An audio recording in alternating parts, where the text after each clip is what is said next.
In my day, we used weasel grease in our beard, and we were glad to have it. I do not hold myself out as any kind of expert on anything, but because I talk so much about butters, uh, I've kind of gotten that reputation among some circles as being a butter expert. I don't hold myself as such. I use butters every day, and I have tested the crap out of them. But I've been doing a lot of mostly butters. Um, I did help out with 1 cent kind of thing, and I've done a couple of oil combinations to see which worked better for me. And, it was always which works better, an A or B, so I never knew what was in them, and I just gave them honest feedback. I've done several of those. I got my number one, number two kind of deals. Yeah.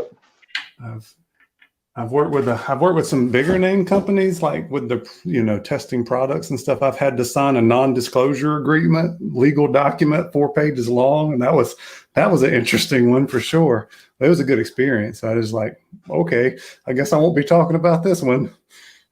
Well, I kind of operate with my work. Everything that I do is covered by HIPAA, right? So I don't discuss. If you and I are having a private conversation about something, that's between me and you. Now, if you choose to go out and talk about it, then that's on you. But I'm not going to discuss what we talk about. And I generalize that over to my relationship with beard companies.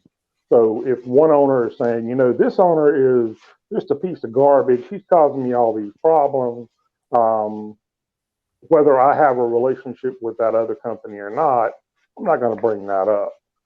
And that does happen. Sometimes, it's never a one-sided deal. There's always two sides to every story. A lot of times you get them to come at you fishing, right? They're fishing to see what you think about a certain other person. You're like, I don't do that, man.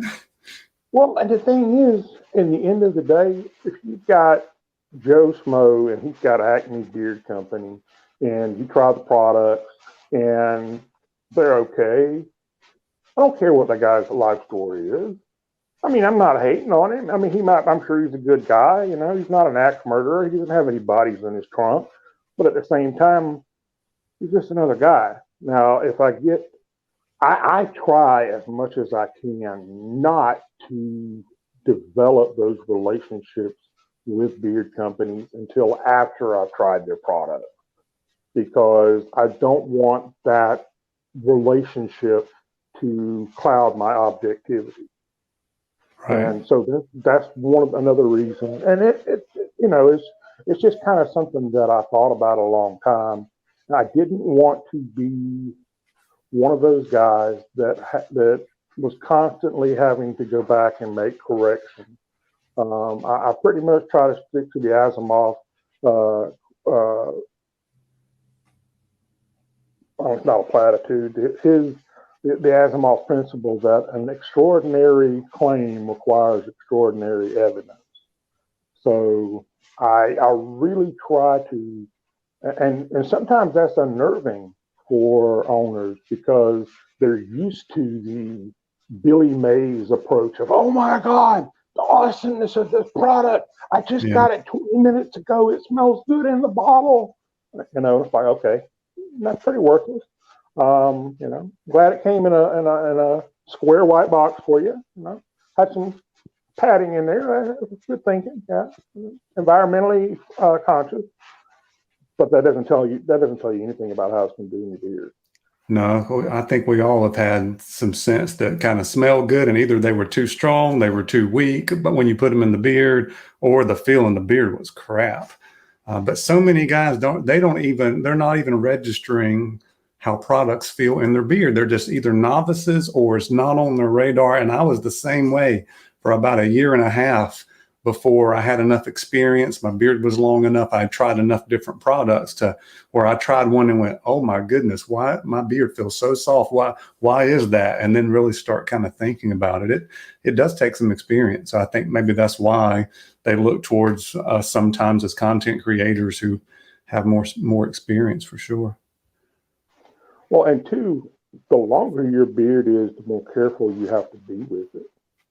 If you've got a short beard, if you're still using a guard on your beard, it's going to be pretty hard for you to screw up your beard. It really is. I mean, push comes to shove, you're looking at a month, 2 months, and everything that you just did whatever to is going to be gone. So it's not as much of a big deal. And like taking the whole balm versus butter thing. Um, Balm, I see that as being a viable product for somebody that's especially attempting to grow out of that guard level Mm-hmm. and to help cut down with the flyaways and that sort of stuff. First ingredient on most balms is beeswax. Well, there Now, you said it. Now you said it. We got to talk about it. all right, we knew it was coming. All right, so for those of you watching, this is one topic that we don't, I think we agree to disagree. Or maybe it's not so much that we disagree, we just come to a different conclusion. Here's the whole thing with beeswax. It has a melting point of 140, 145 to 150 degrees, somewhere in that range. So it's got a very high melting point. So when a company sends a product, that makes that product much more stable when they ship it. That's the number one thing that beeswax does. I've heard the argument about all right, and we're going to have to get into the $5 words here for just a minute. Go for it. You're talking about the difference.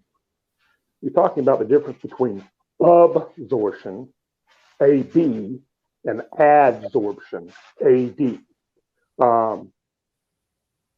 Beeswax obviously doesn't soak into your beard. That's not what it's trying to do. It kind of seals it. So it adsorbs.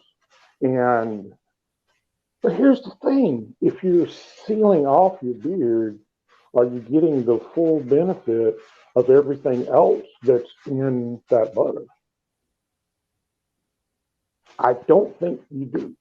Now, I'm not saying, oh, it's garbage, you should never use it. I'm just saying once you get past your point of need for beeswax, what does it do for you other than keep that product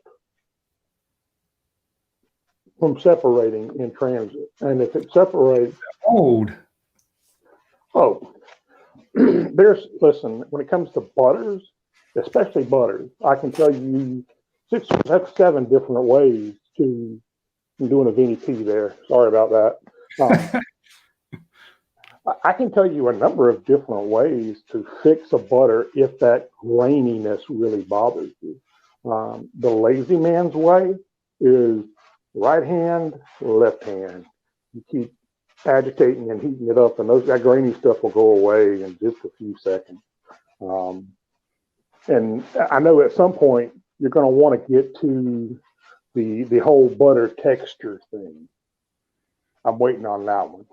But for me, we might wait till next time because I got my big butter showdown coming. I've got 12 different companies, and we're going to highlight all the different consistencies. And I am curious to see what you get shipped, because I know several of those companies have a summer version of their butter and a winter version or a cooler weather version of their butter.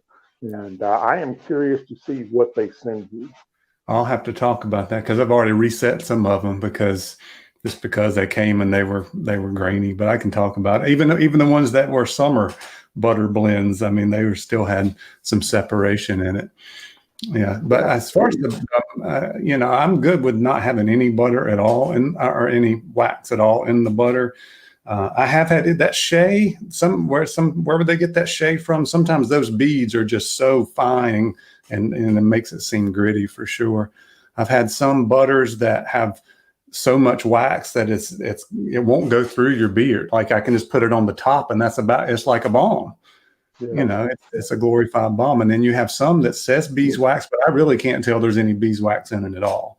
So, I mean, I think there's a there's a sliding scale there that when you're talking I about would agree. figure out what the industry norms are going to be. I think we're trying to create it here as we go.